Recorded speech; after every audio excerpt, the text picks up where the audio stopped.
Have you ever wondered why the Hispanic community is literally becoming the cornerstone of the real estate industry in the United States?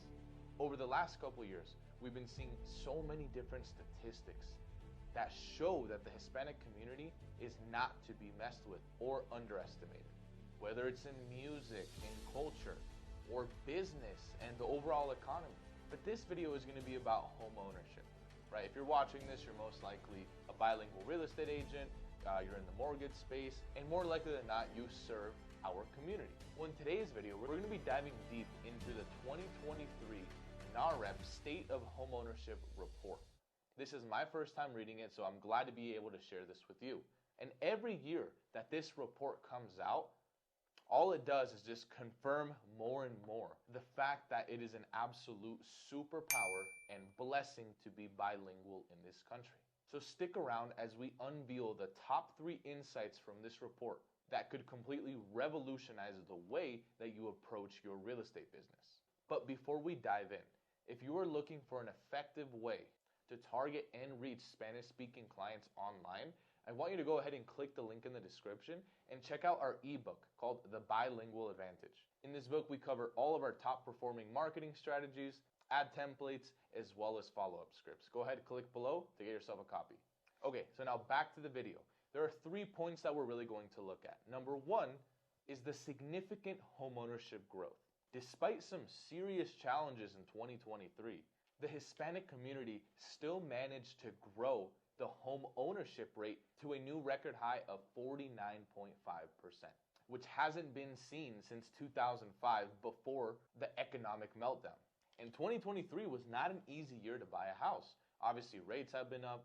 The market in a lot of places seems to be really stagnant. There is still the spirit within our community that values home ownership, that never gives up and always finds a way.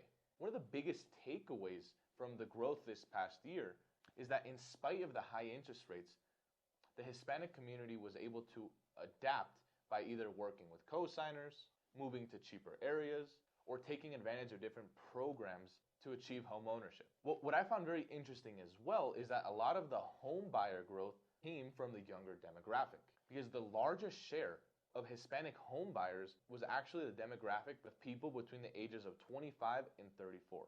Now, takeaway number 2 is that we're also seeing a massive rise in alternative financing. Most importantly, ITIN or ITIN products. So back in the day when I was in real estate, we could only get people qualified who had ITIN if they had minimum 20% down. There was an odd program here around there for 10%, but it had all these different stipulations. Today, we're actually seeing programs out there for as little as 5%. So definitely keep an eye out this upcoming year for ITIN borrowers and make sure that you have a solid lender to access to these products and understands them super well. And a crazy stat that I saw in the report as well is that since 2012, the Latino population has increased in every single state by at least 8%. It's crazy to see that we're seeing so many different segments of the Hispanic community migrate to all of these different states, right? We obviously have the big ones like where Hispanics make up the majority of the population, but we're starting to see a bunch of growth now in alternative markets as we continue to see Latinos form new households and look for homes that are somewhat reasonable in price. Final takeaway is that a lot of this growth would not be possible without the buyer's agent, right? And as we know, at this current moment where we stand, with the lawsuit with the National Association of Realtors and all the people talking about how realtors are overpaid, the buyer's agent is truly at risk. And as you can see highlighted in the report, the buyer's agent was crucial for all this homeownership growth within the Hispanic community. As a former lender and buyer's agent myself, I know how valuable it is to be there for our clients, not just because of the language barrier, but because we truly understand where they come from.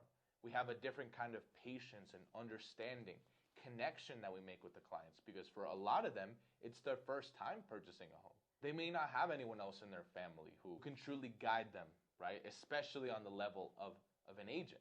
And if these attacks on buyer's agents continue, That poses a massive risk for our community. And as laid out in this report and many of the previous ones, Hispanic buyers do tend to rely on down payment assistance and all these other programs. So what's at stake is that wealthy and institutional buyers can continue to come in here and outbid everyone. One of the biggest concerns moving forward is going to be that if there's a lack of representation on the buyer side, what does that mean for our community? All of that is most likely going to lead to a lot of dual agency. And so the listing agent is going to be very, very key moving forward this year. Obviously, we don't know when all this stuff is going to take place, what rules are going to happen or what, but we do know that as of today, March 15, 2024, that the 6% rule is going away. It will now be optional for a home seller to give anything to a buyer's agent. And this is why inside of our community and everything that we do, we have always said that listings are king. Because buyer's agents have always been undervalued. I know from the outside, it looks like we don't do anything, right? Like we just open doors and show houses. But from the outside, people don't know what it's like going and looking at 50 homes with someone, putting in 15 offers, answering all their questions 24/7, working with the loan officer to get the loan through. It's so much stuff, right? So as we move forward, the only way that we are going to be able to get around this and make sure that this homeownership growth continues is that we step up for our community. Because if you're truly passionate about working with our community and being in real estate, this next upcoming year, you are going to have to pivot. You are going to have to do something different if we end up in a market where a seller isn't going to pay for our commission. And so to conclude, this report it's only showing you again that there is a massive opportunity within the Hispanic community. And in spite of all of the barriers, we possess a spirit and value for home ownership and freedom. But moving forward this year, you need to get ahead of the competition. You need to stack up on skills, learn how to market yourself so you don't get replaced by AI, Open Doors, Zillow, or any of these companies. You have to understand that being bilingual is a superpower. Spanish still dominates the majority of Hispanic home buyer or home seller transactions. It's up to you to position yourself and market yourself in your area as that go-to Spanish-speaking agent. Because over the next coming years, we're going to see so many people leave the industry. And that's fine, right? Because you know how they say, only the strongest will survive.